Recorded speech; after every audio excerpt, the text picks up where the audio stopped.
اقول لك ما اريد صوتك يطلع، يجونا خطار. من يجونا يمه؟ ما عليك، الله عليك يمه، جايينك خطابة. صدق؟ اي صدق. تصير هالهل؟ اي حتى يقص لسانك. قاعد اقوم اصبغ شعري اصفر. میگی منو نمیخوای، به نگاه میکنی، میری دلم میگیره، تو گناه میکنی، کی غیر من میتونه دست تو بگیره، زندگیش تو باشی واسه تو بمیره. هایی تو دلیل بودنم. ليش مو شربت بعد احسن؟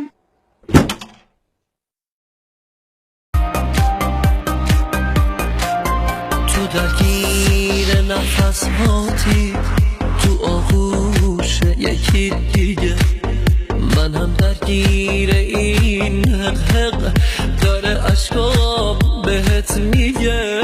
تو رفتی و نمیدونی چقدر دلگیر و داغونم، تو اونجا روی ابراهی، من اینجا غرق بارونم.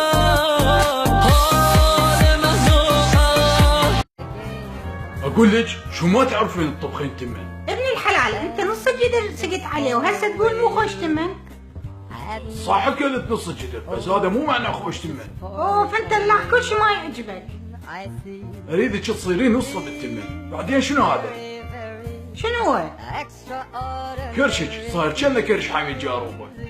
يلا يعني على اساس هسه انت توم كروز.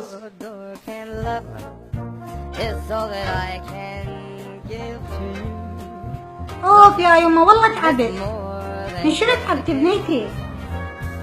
شغل البيت من الطلبات وشغله ما حد راضي باللي اسوي، تعبت من الزواج بشكل عام. انت مو قلت لك الزواج مسؤوليه وملعب جهال، بس انت كتبتي نفسك زوجوني وزوجوني. وانا ايش بدري ان هيك السالفه يا يمه؟ فرضا هسه رجع بيك الوقت، هم راح تتمنين تتزوجين؟ اي طبعا، لو ما متزوجه منين كان يجين هذا الحلو؟ منو الحلو؟ حمود ابني. منين له حلو صناخ ابوه؟ والله حلو ونص، يمه فديت راس المربع. Love is more than just a game for two.